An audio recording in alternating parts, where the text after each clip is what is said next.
Hi, my name is Aaron, this is my show Re-Education, and today we're going to talk about the Communist Manifesto. The Communist Manifesto, originally Manifesto of the Communist Party, was a political pamphlet written in 1848 by Karl Marx and Friedrich Engels. Originally, the Manifesto said that there was a specter haunting Europe, the specter of communism. And apparently this specter...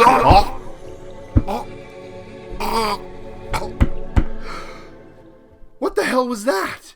I just can't believe it. I'm the proletariat. I will destroy the bourgeoisie. For the sake of all things holy, what the hell is going on here?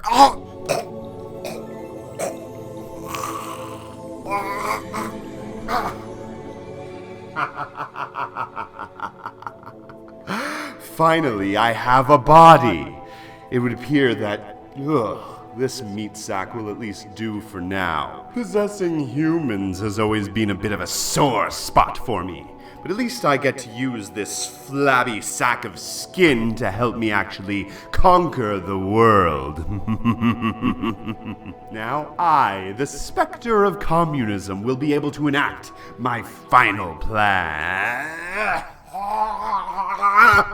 Okay, no, I'm not doing this. I'm not getting possessed again. You can't do this to me every couple of weeks, okay? We already did this when I ripped off the Sam Raimi Spider-Man movies. We're not doing it again. And besides, this is a pretty damned lazy haunting as far as I'm concerned. The Spectre of Communism?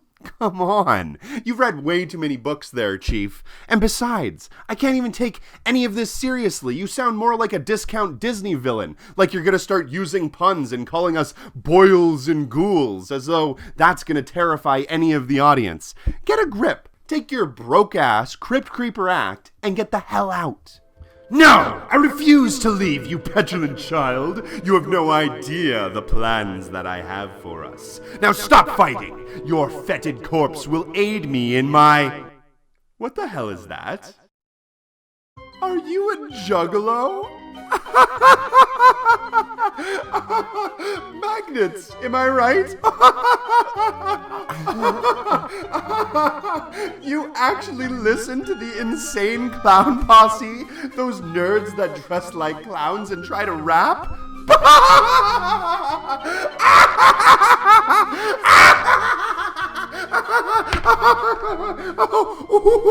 I gotta. Oh, but you know what? This might actually work. Just hang on 1 second.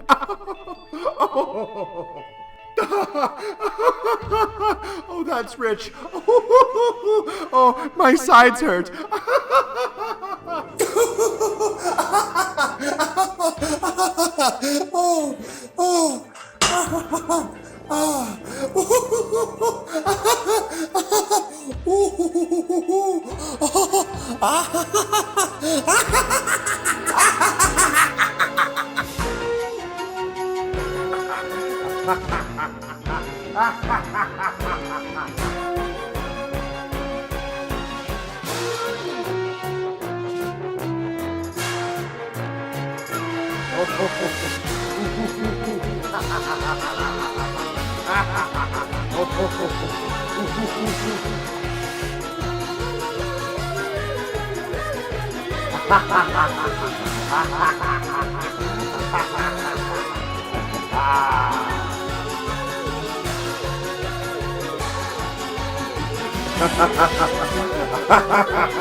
Hello, boils and ghouls. It is I, the spook, the phantasm, the specter of communism. A soul hundreds of years old, banished from the minds of the people and hidden from view because they fear the power that I hold. You're so lame! But now my soul grows ever stronger with civil unrest. The will of the people really does give me strength. Enough strength, in fact, that I've been able to take over this mortal coil and talk to you all today. Of course, my powers are not as they once were, relegating me to have to deal with possessing this unfortunate husk, one with the weakest of wills and the simplest of thoughts. An itchy, disgusting sleeve that I will gladly burn with fire the second I'm able to find a more suitable host. Or at least one that actually washes its hair. I mean, what is this? It's disgusting. One major plus is that at least this dork decided to keep around a few extra grease paints in his bathroom cabinet, allowing me to paint my face up like a clown. A very fitting gesture, considering I could make some sort of allegory between Clown World or possibly the new Joker movie. But instead, I've opted to give you all some practical information. It turns out that Juggalo face paint actually disrupts the facial recognition software used by many police forces. So to all those revolutionary scaries and you agitated agitators out there, you might consider grease paint being good praxis.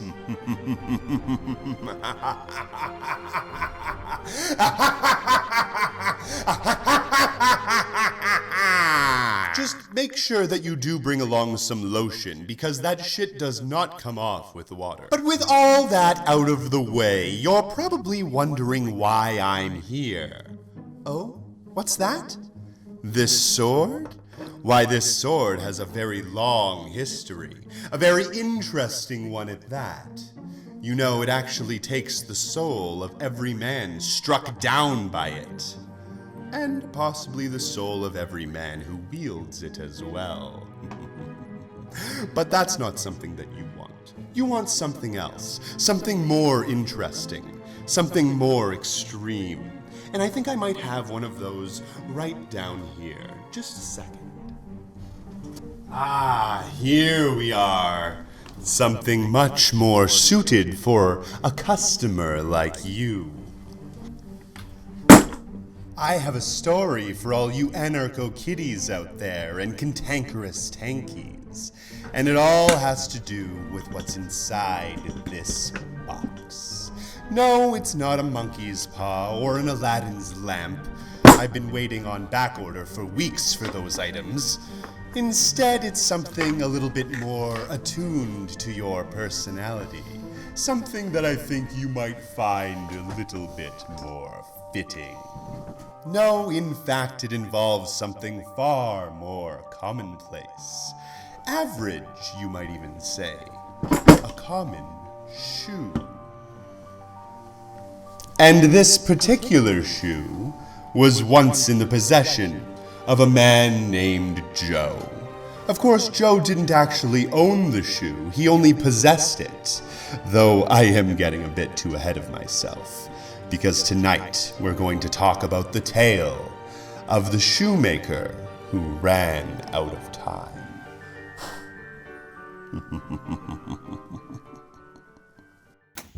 This is the story about a man named Joe. Joe lived an average life, in an average house with an average family.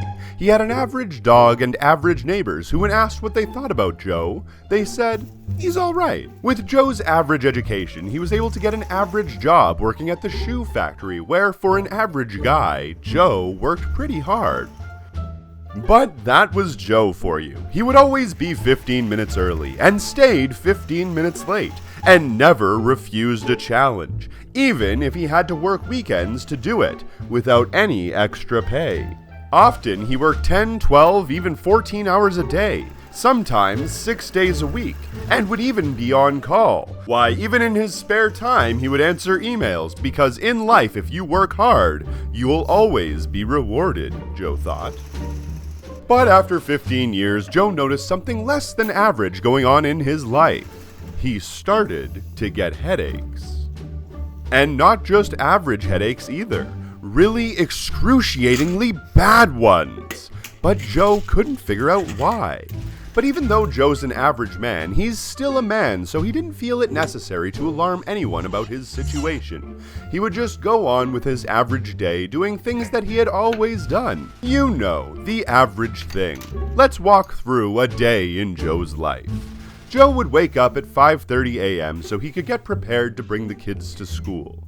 Wednesday, Friday, and Tuesday are days that his wife had to work the night shift at the coffee shop, so Joe was glad to bring the kids to school on his way to work, even though they would arrive about an hour early for school.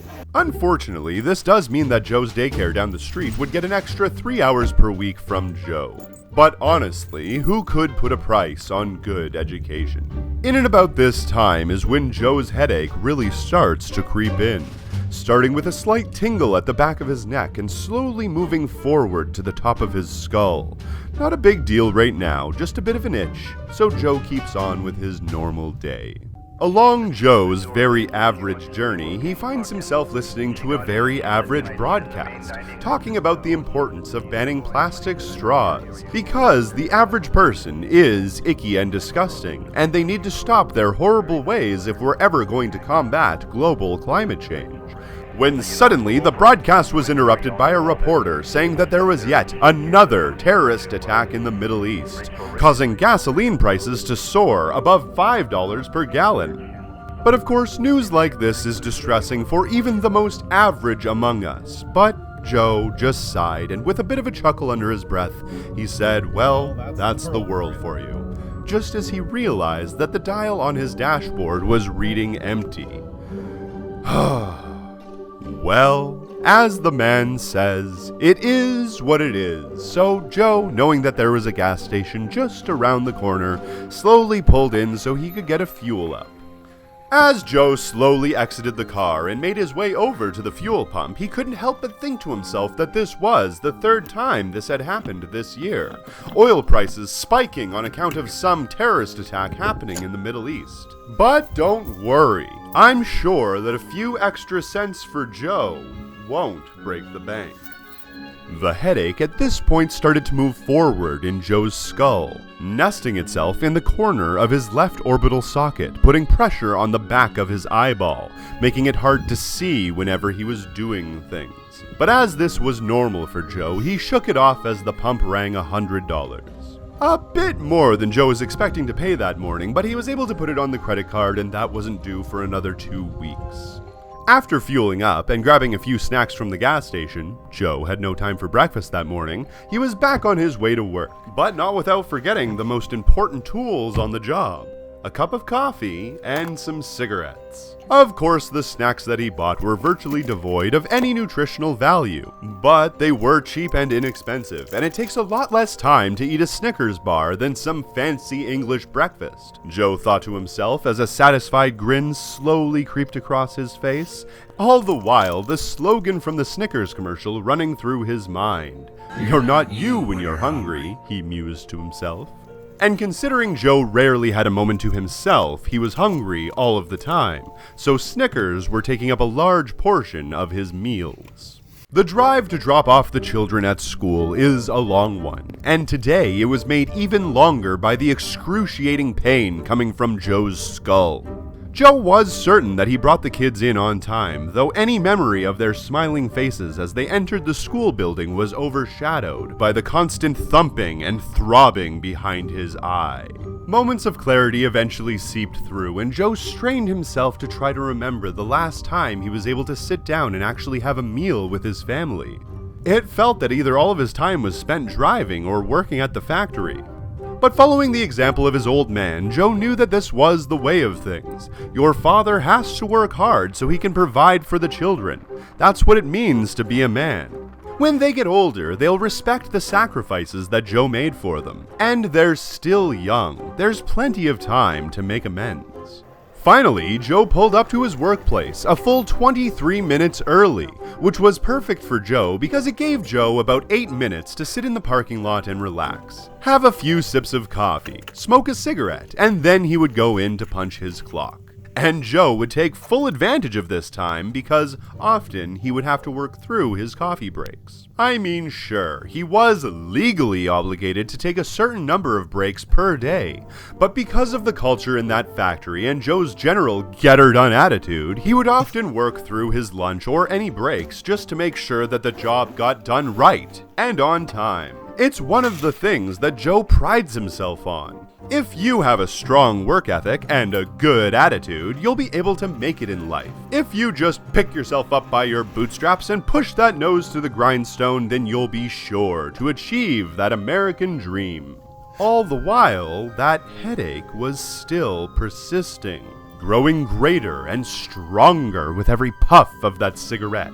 The pain in his eye would get more and more unbearable with every moment that he sat in that smoke-filled car. Taking the last few sips of his coffee and butting out his cigarette, Joe climbed out of his car and went to walk up to the doors of his workplace.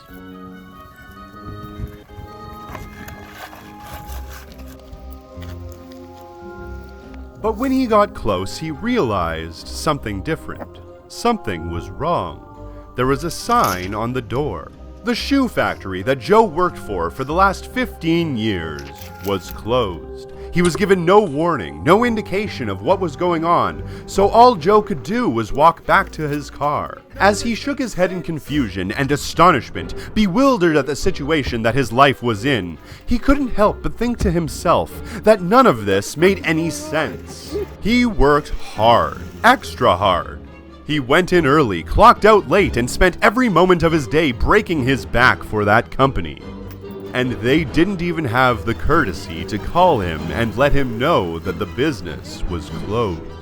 As he turned the key in the ignition, the radio chirped back on. This time, a female broadcaster just so happened to be talking about the little shoe factory.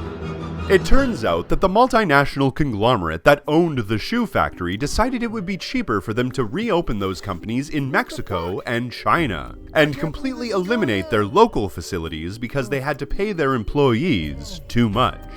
Joe had been making minimum wage, a mere $7.25 an hour for the last 15 years, but a Chinese worker will do the same job for $3 an hour. And it proved to be more financially beneficial to the CEO that owned the business to move production overseas. At this point, the headache was so powerful that Joe could no longer see. The pain was so excruciating that all he could do was buckle over with his head in his hands and begin to scream. But it wasn't a shriek of agony or a moan of pain. He began to scream incoherent sentences. It doesn't make any sense that no matter how hard I work, it doesn't change the fact that it was more important for the CEO to line his pockets and to buy more yachts and bespoke sandals than it is to take care of his workers, or make sure that the people in his own town wouldn't starve. Why can't I have time to look after my kids? Why do I have to pay someone to do that for me? Why does my wife have to work 2 jobs while I work full-time, never allowing us to see each other? Why am I never able to get a proper sleep, or a proper meal, or have dinner with my family? Why do I have to go further and further into debt every single day just to survive? Why can't I afford a $500 emergency, and why would I have to be forced into medical bankruptcy if, God forbid, I broke a toe? Why do the people that work the hardest in society get compensated the least, and the laziest among us become millionaires and billionaires? Why do the elites and the politicians make decisions on my behalf when I could just as easily make those decisions myself? Why do we need something so imprisoning as money, a commodity that is used by the rich as fun tokens, while the rest of us starve and scrape to fight for enough just to survive? All of the equipment, resources, able-bodied people looking for work, passion, and desire to fix the entire system. But the only thing that's stopping us are these little green tokens of money, or numbers on a screen that limit our ability to just make the world a better place. Why is it more important to invest billions of dollars into programs that protect the oil-based energy sector that's destroying the world than getting out of this fucked up, archaic fantasy and actually saving it? It was at that moment that Joe dropped to the ground, his eyes feeling as though they were being peeled back as his neck kinked upwards, his jaw gaped open, and all he could hear from the depths of his brain were the words, "This is class consciousness." Those words echoed through his skull over and over again. All he could hear was, "This is class consciousness. This is class consciousness." Finally, Joe came to, waking up from his dazed stupor, screaming, "Capitalism! That is the name of the beast. We have to call this demon by its name. It's not I who is broken. We, the people, are working as hard as we can. We're doing the best that we know how. It's the system that's failing us. We don't need the politicians. We don't need the elites. We have to democratize the workplace. We have to seize the means of production." But just as Joe's eyes had finally become open, and he was able to see his true path, the blood clot just behind his left eye burst, and he dropped to the floor, dead. It turns out that all of the stress, lack of nutrition, overworking, lack of sleep, isolation, and depression led to many medical problems, none of which Joe felt were important enough to check out because, well, the doctor was just too expensive. Joe's lifeless body lay there, abandoned, all alone in the middle of an empty parking lot of a closed-down business who didn't even care enough to let him know that he was fired. It's a true story. It happened to a friend of mine. And as for Joe, well, he was replaced by a machine that did 5 times the output for a fraction of the cost. Truly a sound financial decision. You know, it really is amazing what a good pair of shoes will do for a man. Or what a man will do for a good pair of shoes. It looks like the infestors in that corpse oration wanted to keep their gross savings for safekeeping. Joe's life wasn't that much of a loss. At least now the owners get to go headhunting in China to see if they can get morgue for their money. That cold, horrid cash. And maybe, just maybe, they'll coroner the market.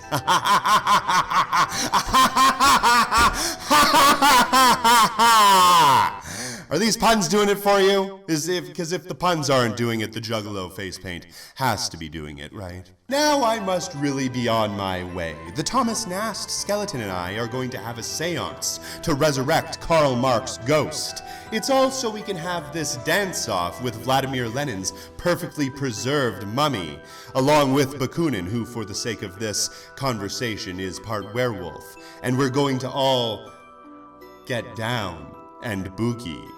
Not only is communism a party, it's a monster mash.